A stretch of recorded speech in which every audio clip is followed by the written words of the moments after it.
We're going to be able to just build it completely and be done with it.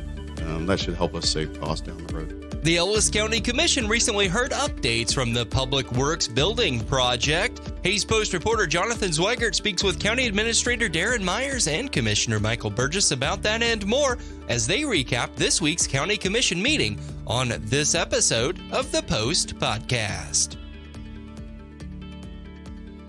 Yesterday, the final regularly scheduled meeting of the month for the County Commission, and it was a busy day. You guys kind of took a step forward, an important step forward for the Public Works Department. I'll kind of let you lay it out. Moving forward, approved facility construction.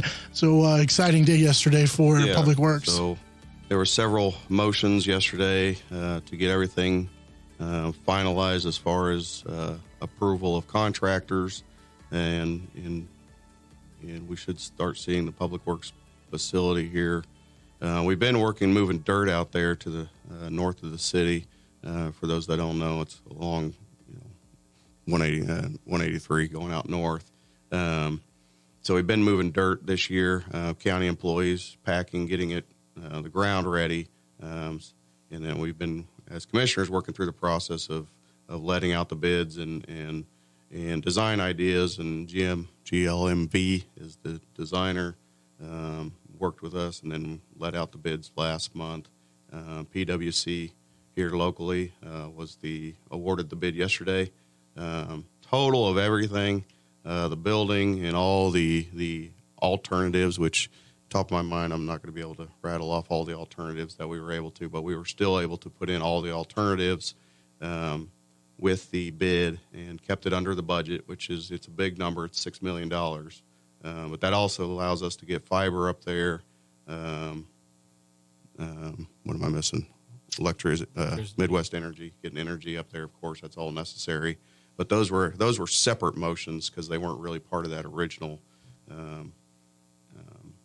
design let out bid. So we're really happy. Darren did a good job. We're very glad. All the bids that came in, we had 5 or 6 different bids come in. They were all very competitive. But again, with county taxpayer dollars, you usually go with the lowest bid that you get out of it, that you feel like is going to meet your needs, and that was PwC. And let Darren jump in real quick, because this has been a process that has been going on for a while. I know Commissioner Burgess is he's a new commissioner, but he's been there for a minute or two. But as long as you've been the county administrator, I think this has been a search. It's been a long process, and you might give us a little history on that. The current location, just east of Hays, but running out of room. There's a limited space there anyway, and so this has been a long process that finally came to fruition a little bit earlier this year, and now obviously yesterday's meeting going forward. Yeah, it's been in the works. It's been a long-term goal for the county. The current public works site out there east of the airport is pretty much landlocked between residential development and the railroad. We tried several years ago to get an extended lease from the Union Pacific to have that strip of ground in there. It was only a couple more acres, and they wanted about $8,000 a year with, I believe, a 10% hike every year just for a couple more acres. And within doing that, if I remember right, you're testing my memory here, but I think within 23 years, if we would have kept that lease, it would have paid off the same amount that we bought all of the land. It was actually about 7 times the amount of land for up north. But then if you take into account the land that we bought up north, we have mineral rights, and that's also paying us back about an acre or 2 a year from what we bought. So a good investment by the county commission up there to give us plenty of future room and growth. And it's been a process. We've been saving for about 2 or 3 years to make sure that we could pay for this in cash and not have to go out and borrow money and pay more in interest in those types of services. But came in under budget. All the alternatives were great, and all the extra, the fiber, electric, gas, water, and all that should keep us in just under that $6 million mark. And that's always a good thing when you can report back to the commission that when they want to do something, they set a budget, we come in under it. And the next best thing is that the project stays local with the local company, local employees, and that's just the added bonus. You mentioned budget, Commissioner Burgess, the Public Works Department. We've talked before when we go through the budget process. That was one of the departments that you guys have focused in on. And so not only because you did approve the budget earlier this month, but not only does this help with the facility going forward, a new facility, but also because of the expansion and kind of the changes that you expect to see because of the budget process at the Public Works facility. Yeah, so there's a couple pieces to that. So one, with the budget, with the $6 million, that's coming out of 2023. So 2024's budget, we're actually going to have probably some leftover. And I'll give credit to previous commissioners, Neil and Butch and Joe LaRue was there, and then Dean was previous commissioners that really set up this process, made sure they were putting money into reserves, the capital plan. So that way, when we got to this point, Nathan and I are the new commissioners. We get the approval. Neil, funny enough, wasn't there yesterday, even though he's been a big part of it. So that's important that we're going to essentially pay cash for it. It's been budgeted over 3 years or so. This is in the 2023 budget. The budget we passed for 2024 we weren't sure how the bids were going to go. As everybody knows, we're inflation, and you're kind of worried what construction costs are going to be. So we did put $500,000 that we'll be moving next year into that capital plan in case we have cost overruns. So that helps us mitigate any of that process. But assuming there's not huge cost overruns, then we can have that to kind of put towards other things. So it's going to, really help us manage our budget going forward. And then with Public Works out there, new facility, we're also weed department will be out there. Missing something else. That'll be all out there, kind of consolidated, and we are taking the process of, our commission. What we kind of was able to accomplish is the original plan was kind of piecemeal. We'll build the Public Works out there, and then we'll build storage and cold storage and other pieces as it kind of. But again, we're going to be able to just build it completely and be done with it. That should help us save costs down the road too. And then with the weed department. I've mentioned this a few times, we'll be adding a few employees there so we can actually run that department at cost and be able to do other things like better weed control, ditch maintenance, and those kind of things out in the county. So that's another benefit to this whole process.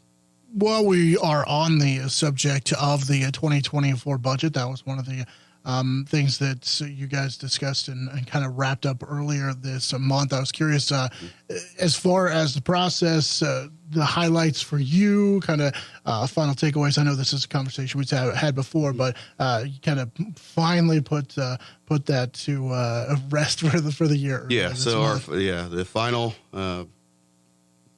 approval of the budget was not yesterday, but the Tuesday prior. That was a public hearing. For those that wanted to come speak about revenue neutral, which we had one gentleman spoke well in about the revenue neutral and the mill levies for the county. Now, property valuations have gone up. I think we all know that, which means taxes inevitably go up too with that. The county, it was one of our goals that to not raise the mill. We were able to lower it by $0.5 million.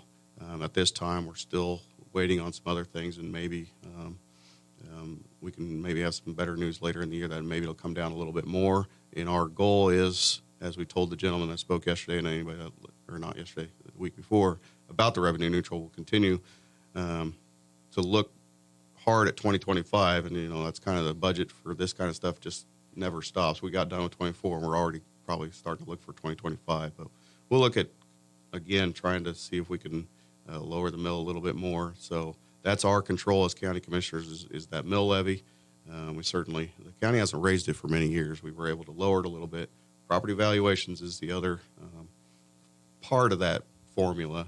Those are increasing. So yes, taxes are going up, but I think our local governments are doing what they can to manage and put out good product as far as county, roads and bridges. So the other highlight from our plan is a 5-year and a 13-year road and bridge plan to make sure we're replacing bridges a little bit more quickly. 2 bridges a year is on our plan, and then our roads. We got a 13-year plan on all our paved roads to either seal coat them or go in and do other work over the next 13 years, so that way all our miles are covered. So that's kind of one of the first times the county's had that kind of plan put together.